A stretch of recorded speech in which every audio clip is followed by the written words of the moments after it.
Godwin John ministries வழங்கும் தினம் ஒரு சத்திய வார்த்தை. இந்த ஆடியோ நிகழ்ச்சிக்கு உங்களை அன்புடன் வரவேற்கிறோம்.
என் அன்பிற்கினியவர்களே, உலக இரட்சகராகிய இயேசு கிறிஸ்துவின் நாமத்தினாலே வாழ்த்துகிறேன். பரிசுத்த வேதாகமத்தின் செப்பனியா 3வது அதிகாரம் வசனங்கள் 14 முதல் 20 வரையிலும் இருக்கக்கூடிய வசனங்களிலே சில வசனங்களை படிக்க கேளுங்கள். சீயோன் குமாரத்தியே கெம்பீரித்து பாடு, இஸ்ரவேலரே ஆர்ப்பரியுங்கள். எருசலேம் குமாரத்தியே நீ முழு இருதயத்தோடு மகிழ்ந்து களிகூறு. கர்த்தர் உன் ஆக்கினைகளை அகற்றி உன் சத்துருக்களை விலக்கினார். இஸ்ரவேலின் ராஜாவாகிய கர்த்தர் உன் நடுவிலே இருக்கிறார், இனி தீங்கை காணாதிருப்பாய். உன் தேவனாகிய கர்த்தர் உன் நடுவிலே இருக்கிறார், அவர் வல்லமை உள்ளவர், அவர் ரட்சிப்பார். அவர் உன் பேரில் சந்தோஷமாய் மகிழ்ந்து தம்முடைய அன்பின் நிமித்தம் அமர்ந்திருப்பார். அவர் உன் பேரில் கம்பீரமாய் களி கூறுவார். அக்காலத்திலே உங்களை கூட்டிக் கொண்டு வருவேன், அக்காலத்திலே உங்களை சேர்த்து கொள்ளுவேன். உங்கள் கண் காண நான் உங்கள் சிறையிருப்பை திருப்பும் போது பூமியில் உள்ள சகல ஜனங்களுக்குள்ளும் நான் உங்களை கீர்த்தியும் புகழ்ச்சியுமாக வைப்பேன் என்று கர்த்தர் சொல்லுகிறார். இது தேவனுடைய வார்த்தை. செபிப்போம். உடல் பொருள் ஆவியை அர்ப்பணித்து செபிக்கிறோம்.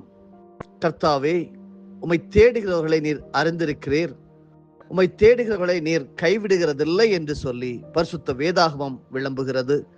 நாங்கள் ஏற்றுக்கொள்கிறோம். உம்மோடு பேச வந்திருக்கிறோம், உறவு கொள்ள வந்திருக்கிறோம், உம்மிடமிருந்து காரியங்களை கற்றுக்கொள்ள வந்திருக்கிறோம். ஏற்றுக்கொள்ளும் ஐயா. அடியேனை மறைத்து பரிசுத்த ஆவியானவராகிய இயேசுவே நீர் வெளிப்படும். பேசுகிறவன் நான் அல்ல, பேசுகிறவர் நீரே. கேட்கக்கூடிய ஒவ்வொரு பரிசுத்தவான்களையும் பலப்படுத்தும். இயேசுவின் மூலமே பிதாவே, ஆமென். தினம் ஒரு சத்திய வார்த்தை. அன்பிற்கினியவர்களே, ஒரு அன்பான வேண்டுகோள். தினம் ஒரு சத்திய வார்த்தையை பல வருடங்களாக கேட்டுக்கொண்டிருக்கிறீர்கள். வாட்ஸ்அப்பில் கேட்கிறவர்கள் தயவு செய்து என்னோட கூட சேர்ந்து தேவனுடைய ராஜ்யத்தை விரிவாக்க முற்படுவோம். நீங்கள் செய்ய வேண்டியதெல்லாம் ஒரு நபருக்காவது ஒரு குழுவிற்காவது ஒவ்வொரு நாளும் இந்த செய்தியை அனுப்புமாறு அன்போடு கேட்டுக்கொள்கிறேன். இந்த நாளுக்குரிய தியானத்தின் தலைப்பு நாயினூர் ஊர்வலம். ஆதார பகுதி லூக்கா 7வது அதிகாரம் வசனங்கள் 11 முதல் 16 முடிவு வர. மறுநாளிலே இயேசு நாயின் என்னும் ஊருக்கு போனார். அவருடைய சீஷர் அநேகரும் திரளான ஜனங்களும் அவருடனே கூட போனார்கள். அவர் ஊரின் வாசலுக்கு சமீபித்த போது மரித்து போன ஒருவனை அடக்கம் பண்ணும்படி கொண்டு வந்தார்கள். அவன் தன் தாய்க்கு ஒரே மகனாய் இருந்தான். அவளோ கைம்பெண்ணாய் இருந்தாள். ஊராரில் வெகு ஜனங்கள் அவளுடனே கூட வந்தார்கள். கர்த்தர் அவளை பார்த்து அவள் மேல் மனதுருகி அழாதே என்று சொல்லி கிட்ட வந்து பாடையை தொட்டார். அதை சுமந்தவர்கள் நின்றார்கள். அப்பொழுது அவர், வாலிபனே, எழுந்திரு என்று உனக்கு சொல்லுகிறேன் என்றார். மரித்தவன் எழுந்து உட்கார்ந்து பேசத் தொடங்கினான். அவனை அவன் தாயினிடத்தில் ஒப்புவித்தார். எல்லாரும் பயமடைந்து, மகா தீர்க்கதரிசியானவர் நமக்குள்ளே தோன்றியிருக்கிறார் என்றும் தேவன் தமது ஜனங்களை சந்தித்தார் என்றும் சொல்லி தேவனை மகிமைப்படுத்தினார்கள். இந்த அற்புதம் சாதாரணமான ஒரு அற்புதம் அல்ல. ஒரு மரித்து போன வாலிபனை உயிரோடு எழுந்து உட்கார்ந்து பேச செய்த அற்புதம். இப்படி இன்றைக்கு ஒரு ஊழியக்காரர் செய்கிறார் என்றால் உலகம் அனைத்திலும் இருக்கக்கூடிய 8 பில்லியன் பீப்புள் மக்கள் அவரை தான் பார்த்திருப்பார்கள். அன்பானவர்களே, நம் ஆண்டவர் உயிர்ப்பிக்கிறவர். திரளான உலர்ந்த எலும்புகளை உயிர்ப்பிக்கிறன் என்று பரிசுத்த வேதாகம் கற்றுத் தருகிறது. இந்த நாயின் என்ற அந்த ஊரிலே நடந்த விஷயத்தை தான் நாம் இப்பொழுது படிக்க கேட்டோம். ஜீவாதிபதியாக இயேசு அந்த மகனை இழந்த விதவைக்கு ஆறுதல் செய்கிறார். நேற்றைய தினத்தின் தொடர்ச்சியாக இன்றைக்கும் தொடர்ந்து இந்த சத்தியத்தை ஆழமாக தியானிப்போமா? பயப்படாதே, நான் முந்தினவரும் பிந்தினவரும் உயிருள்ளவருமாய் இருக்கிறேன். மரித்தேன், ஆனாலும் இதோ சதா காலங்களிலும் உயிரோடு இருக்கிறேன். ஆமேன் என்று நான் மரணத்திற்கும் பாதாளத்துக்கும் உரிய திறவுகோல்களை உடையவராய் இருக்கிறேன் என்று உரைத்தவர் வருகிறார். வெளிப்படுத்தின விசேஷம் 1:17-18 இதற்கு ஆதாரம். இயேசு கிறிஸ்து அந்த மரண ஊர்வலத்தை பார்த்து விலகி செல்லவில்லை. அன்றைக்கு எரிகோ வீதியிலே குற்றுயிராய் கிடந்த மனிதரை கண்டு லேவியனும் ஆசாரியனும் விலகி போனார்கள்.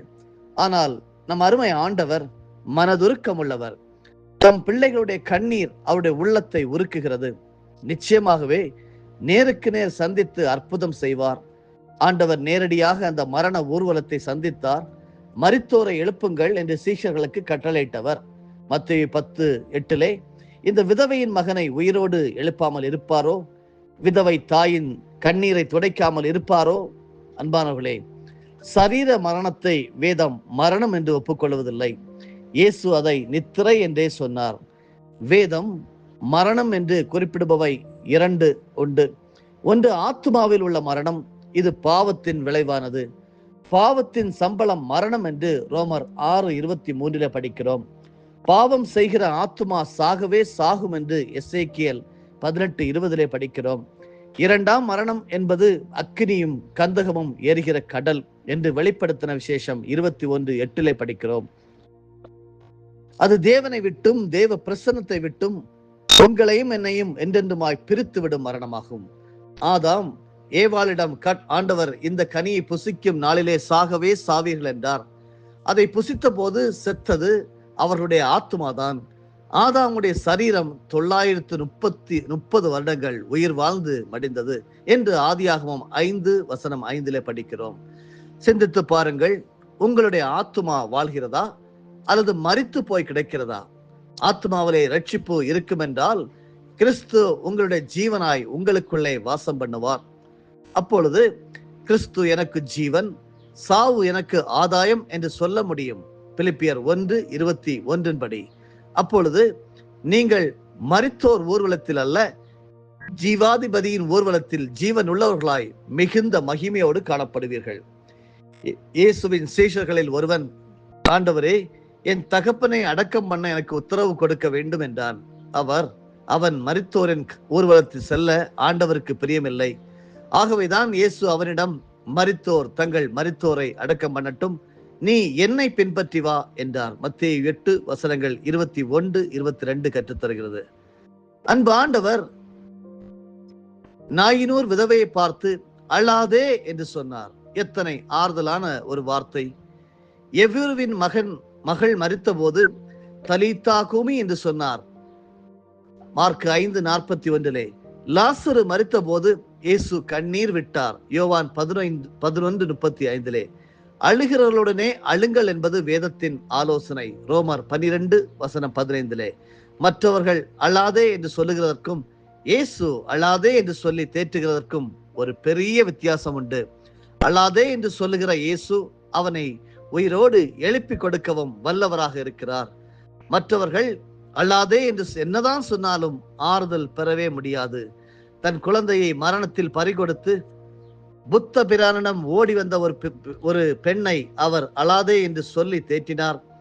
எந்த வீட்டில் சாவு இல்லையோ அந்த வீட்டில் கொஞ்சம் கடுகு வாங்கி கொண்டு வா, அப்பொழுது உன் மகனை உயிரோடு எழுப்புகிறேன் என்றார். பாவம், அந்த பேதை பெண் சாவு இல்லா வீட்டிலுள்ள கடுகு வாங்குவதற்கு வீடு வீடா ஏறி இறங்கினாள். வீட்டுக்கு வீடு சாவுதான். துயரத்தோடு வந்த அவளிடம் தத்துவம் பேசி அனுப்பி வைத்தார் புத்த பிரான். ஆனால் இயேசு தத்துவம் பேசி நேரத்தை வீணாக்கி கொண்டிருக்கிறவர் அல்ல. கடுகு வாங்கி வா, உப்பு வாங்கி வா, புளி வாங்கி வா என்று அனுப்பி வேடிக்கை பார்க்கிறவரும் அல்ல. அவர் சர்வ வல்லமையுள்ள தேவன், மரித்தோரை உயிர்ப்பிக்கிற தேவன். நாயினூர் விதவையை பார்த்து அல்லாதே என்று சொன்னவர் அடுத்ததாக என்ன செய்தார் என்றால், அந்த வாலிபனுடைய பாடையை தொட்டார். பிரேதத்தை தொடவில்லை. ஏன் தெரியுமா? மரித்தவர்களை பற்றி வேதத்திலே பிரமாணங்கள் உண்டு. மரித்த பிரேதத்தை தொட்டவன் 7 நாட்கள் தீட்டுப்பட்டிருப்பான். 7 நாட்கள் பலி செலுத்த முடியாது. ஆகாய் 2:13 சொல்லுகிறது, பிணத்தால் தீட்டுப்பட்டவன் அவைகளில் எதையாகிலும் தொட்டால் அது தீட்டுப்படுமோ என்று ஆகாய் பின்னும் கேட்டான். அதற்கு ஆசாரியர்கள் பிரதியுத்தரமாக தீட்டுப்படும் என்றார்கள். தகப்பன், தாய், குமாரத்தி, சகோதரன், புருஷனுக்கு வாழ்க்கைப்படாத சகோதரி என்னும் இவர்களுடைய சவத்தினால் தீட்டுப்படலாமே அல்லாமல் அவர்களில் ஒருவனும் செத்த ஒருவனிடத்தில் போய் தீட்டுப்படலாகாது என்று எசேக்கியேல் 44:25 சொல்லுகிறது. இங்கே இயேசு பாடையை தொட்டதும் சுமந்து கொண்டு வந்த 4 பேரும் அப்படியே நின்று விட்டார்கள். யார் அந்த 4 பேர்? மனிதனை மரணத்திற்கும் பாதாளத்திற்கும் தூக்கி சுமக்கிற 4 வல்லமைகள் உண்டு. முதலாவது ஆள் பாவம் என்று அழைக்கப்படுகிறது. பாவத்தின் சம்பளம் மரணம் என்று ரோமர் 6:23 படிக்கிறோம். இரண்டாவது ஆள் மாம்ச சிந்தை. வேதம் சொல்லுகிறது, மாம்ச சிந்தை மரணம், மாம்சத்தின்படி பிழைத்தால் சாவீர்கள் என்று ரோமர் 8:6, 6 மற்றும் 13 படிக்கிறோம். மூன்றாவது ஆள் லௌகீக துக்கம். லௌகீக துக்கமோ மரணத்தை உண்டாக்குகிறது என்று 2 கொரிந்தியர் 7:10 படிக்கிறோம். அந்த 4வது ஆள் இச்சைகள். இச்சையானது கற்பந்தரித்து பாவத்தை பிறப்பிக்கும். பாவம் பூரணமாகும் போது மரணத்தை பிறப்பிக்கும். யாக்கோபு 1:15 படிக்கிறோம். என்னை கேட்டுக்கொண்டிருக்கின்ற அருமையானவர்களே, இன்றைக்கு உங்களை 4 பேர் சுமந்து கொண்டு பாதாளத்தை நோக்கி செல்லுகிறார்களோ, கால சுழற்சியிலே நீங்களும் சுழன்று நித்திய வேதனைக்கு நேராக போய்கொண்டிருக்கிறீர்களோ, உங்கள் ஆத்மாவுடைய நிலைமை என்ன? ஆதாமுக்குள் எல்லாரும் மரிக்கிறார்கள் என்று 1 கொரிந்தியர் 15:22 படிக்கிறோம். ஆனால் இயேசு கிறிஸ்துவோ அக்கிரமங்களினாலும் பாவங்களினாலும் மரித்து போயிருக்கிற உங்களை உயிர்ப்பிக்க விரும்புகிறார். எபேசியர் 2:1 நமக்கு ஆதாரம் இருக்கிறது. உங்களை எந்த வல்லமை தூக்கி சுமந்து கொண்டு போகிறது? குடி வெறி என்கிற வல்லமையா? சினிமா, சூதாட்டம், கேளிக்கைகளா? நாட்டியம், நடனங்களா? விபசாரம், வேசித்தனங்களா? எவைகளுக்கு நீங்கள் அடிமைப்பட்டு போனீர்கள்? எவைகள் உங்களை சுமந்து செல்கின்றன? இயேசு உங்களை உயிர்ப்பிக்க விரும்புகிறார். அவர் ஜீவன் உண்டாயிருக்கவும் அந்த ஜீவன் பரிபூர்ணப்படவும் வந்தார் என்று யோவான் 10:10 படிக்கிறோம் அல்லவா? வாலிபனே எழுந்திரு என்று இயேசு சொன்ன வார்த்தை அந்த வாலிபனை உயிர்ப்பித்தது. மரித்தவன் எழுந்து உட்கார்ந்து பேச தொடங்கினான். இயேசு அவனை அவன் தாயிடம் ஒப்படைத்தார். அன்பானவர்களே, எவ்வளவு அருமையான ஒரு சம்பவம்! ஒப்படைத்தார். இஸ்ரவேல் தேசத்திலே ஒரு பழக்கம் உண்டு. மரிக்க போகிற ஒருவன் தன் குடும்பத்தை, விசேஷமாக பெற்றோரை யாரிடமாவது ஒப்படைத்து விட்டுதான் மரிக்க வேண்டும். இயேசு கிறிஸ்து கூட மரிக்கும் போது தன் தாயை யோவானிடத்தில் ஒப்படைத்தார். ஆனால் இந்த வாலிபன் மரிக்கும் போது தன் தாயை யாரிடமும் ஒப்படைக்காமலேயே மரித்து போயிருக்க கூடும். இப்பொழுது இயேசு அவனை உயிர்ப்பித்த போது அவனை அவன் தாயிடம் ஒப்படைத்தார். அந்த தாய் என்ன சொல்லி இருந்திருப்பாள்? ஐயா, என் மகனை உயிரோடு எழுப்பி கொடுத்தீர்கள், அவனை உம்முடைய ஊழியத்திற்கே ஒப்புக் கொடுக்கிறேன், இனி நீரே அவனை ஆண்டு நடத்தும். தாயும் மகனும் தங்களுடைய வாழ்க்கையை கர்த்தரிடத்தில் ஒப்புக் கொடுத்திருப்பார்கள். இப்படிதான் அந்த பிரேத ஊர்வலத்தில் போன அவ்வளவு பேரும் அன்றைக்கு கர்த்தருக்கென்று தங்களை ஒப்புக் கொடுத்திருப்பார்கள். இயேசுவை சொந்த இரட்சகராக, ஆண்டவராக ஏற்றுக்கொண்டிருப்பார்கள். என்னை கேட்டுக்கொண்டிருக்கின்ற அருமையானவர்களே, ஒரே ஊர்வலம், ஒரே தலைவர். இப்பொழுது இங்கே ஒரு புதிய அற்புதம் நடக்கிறது. ஊரிலிருந்து வெளியே வந்த ஊர்வலம் கிறிஸ்துவின் ஊர்வலத்தோடு இணைந்து விட்டது. ஒரே தலைவனும் ஒரே தளபதியுமாக ஜீவாதிபதியாக இயேசு சந்தோஷத்தோடு நாயினூர் ஊருக்குள்ளே செல்கிறார். அவருடைய மரித்த வாலிபனும் உயிர்த்தெழுந்து மகிழ்ச்சி நடனத்தோடு நகரத்திற்குள் பிரவேசித்திருப்பான். இந்த காட்சி கண் கொள்ளாத காட்சி, மகிழ்ச்சிகரமான காட்சி. என் கண்கள் இன்னொரு ஊர்வலத்தை எதிர்நோக்கி பார்க்கிறது. அதுதான் கிறிஸ்துவின் இரண்டாவது வருகையின் ஊர்வலம். ஒரு பெரிய ஊர்வலம் பரலோகத்திலிருந்து இறங்கி வருகிறது. கர்த்தர் தாமே ஆரவாரத்தோடும் பிரதான தூதனுடைய சத்தத்தோடும் தேவ எக்காலத்தோடும் வானத்திலிருந்து இறங்கி வருவார். 1 தெசலோனிக்கேயர் 4:16 நமக்கு சொல்லுகிறது. அந்த ஊர்வலத்தை எதிர்கொண்டு பூமியிலிருந்து ஒரு ஊர்வலம் புறப்படுகிறது. அந்த ஊர்வலத்திலே கிறிஸ்துவுக்குள் மரித்தவர்கள் முதலாவது எழுந்திருந்து கலந்து கொள்வார்கள். பின்பு உயிரோடு இருக்கும் நாமும் கர்த்தருக்கு எதிர்கொண்டு போவோம். 1 தெசலோனிக்கேயர் 4:17 படிக்கிறோம். 2 ஊர்வலங்களும் மத்திய ஆகாயத்திலே சந்தித்து ஒரே ஊர்வலமாய் மாறிவிடும். நாம் புதிய எருசலேமுக்குள் கம்பீரமாய் பிரவேசிப்போம். பரிசுத்த நகரமாகிய பரலோக ராஜ்யத்தை சுதந்திரித்துக் கொள்வோம். நித்திய மகிழ்ச்சி, நித்திய பேரானந்தம் நமக்காக காத்திருக்கிறது. ஜீவாதிபதியாகிய இயேசுவோடு என்றென்றும் வாழ்வோம். ஏசாயா 35:10 படி கர்த்தரால் மீட்கப்பட்டவர்கள் திரும்பி ஆனந்த களிப்புடன் பாடி சீயோனுக்கு வருவார்கள்.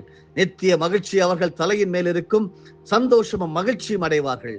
சஞ்சலமும் தவிப்பும் ஓடிப்போகும், ஓடிப்போகும், ஓடிப்போகும். அன்பானவர்களே, இந்த அற்புதத்தை பார்த்து வேந்து நிற்கிறீர்களா? இயேசுவை நம்புங்கள், விசுவாசியுங்கள். நாம் ஜெபிப்போம். நல்ல ஆண்டவரே, நீர் நல்லவரப்பா, உயிர் கொடுக்கிறவர். உம்முடைய வல்லமை மகா பெரிய வல்லமை. நீர் உயிர்ப்பிக்கிறவர். மௌனத்தில் இறங்கியவர்களையும் உயிர்ப்பிக்கிறவர். திரளான உலர்ந்த எலும்புகளை உயிர்ப்பிக்கிறவர். அக்கிரமங்களினாலும் பாவங்களினாலும் மரித்தவர்களை உயிர்ப்பிக்கிறவர். எங்களை உயிர்ப்பித்திருக்கிறவர். ஸ்தோத்திரம் ஆண்டவரே. எங்களை உயிர்ப்பிக்க வேண்டுமாய், உயிர்ப்பிக்கப்படாதவர்களை, ரட்சிக்கப்படாதவர்களை நீ ரட்சிக்க வேண்டுமாய் ஜெபிக்கிறேன். இந்த ஜெபத்திலே கலந்து கொண்டு என்னையும் உயிர்ப்பியும் என்று சொல்லி இப்பொழுது யாராவது உயிர்ப்பிக்கும்படியாக கேட்டுக்கொண்டால் அவர்களை நீர் உயிர்ப்பிக்க வேண்டுமா ஜெபிக்கிறோம். செய்து விட்டபடியால் நன்றி. இயேசுவின் மூலமே ஜெயம் எடுக்கிறோம் நல்ல பிதாவே, ஆமேன். என் ஆத்துமாவே கர்த்தரை ஸ்தோத்தரி, என் முழு உள்ளமே அவருடைய பரிசுத்த நாமத்தை ஸ்தோத்தரி. என் ஆத்துமாவே கர்த்தரை ஸ்தோத்தரி, கர்த்தர் செய்த சகல உபகாரங்களையும் மறவாதே. ஆமேன்.